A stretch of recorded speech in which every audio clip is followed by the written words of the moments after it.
Hi friends, ఈరోజు నేను చేపల పులుసు చేస్తున్నాను. చాలా టేస్ట్ ఉంటుంది. ఒకసారి మీరు కూడా ట్రై చేయండి.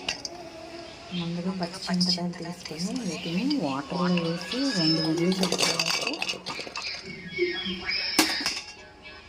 వాటర్ వేసి 2 విజిల్స్ రానిద్దాం కుక్కర్లో.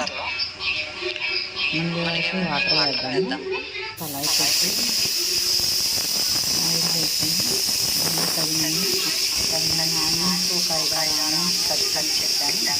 అలాగే క్లీన్ చేసుకొని ఇలా దీంట్లోనే ఉప్పు కారం పసుపు వేసేసి కలిపేస్తాను. ముందుగా కళాయి ఆయిల్ వేడెక్కిన తర్వాత ఆనియన్స్ వేసి వేసేసుకుందాము.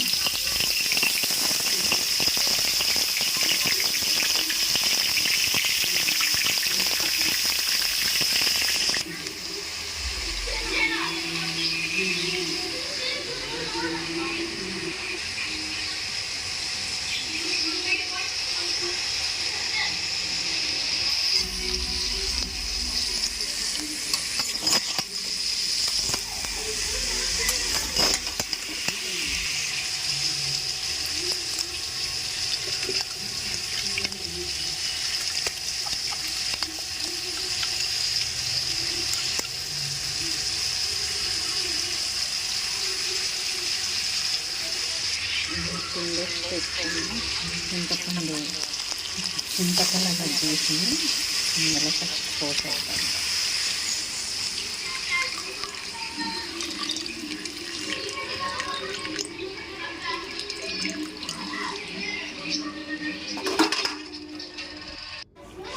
ఇంత చేస్తే చేపల పులుసు రెడీ అయిపోయింది.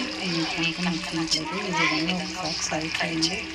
మా ఛానల్ లైక్ చేయండి, షేర్ చేయండి, సబ్స్క్రైబ్ చేయండి. Thank you. కొత్తిమీర వేసేసుకొని దీంట్లో చేపల పులుసు రెడీ అయిపోయింది.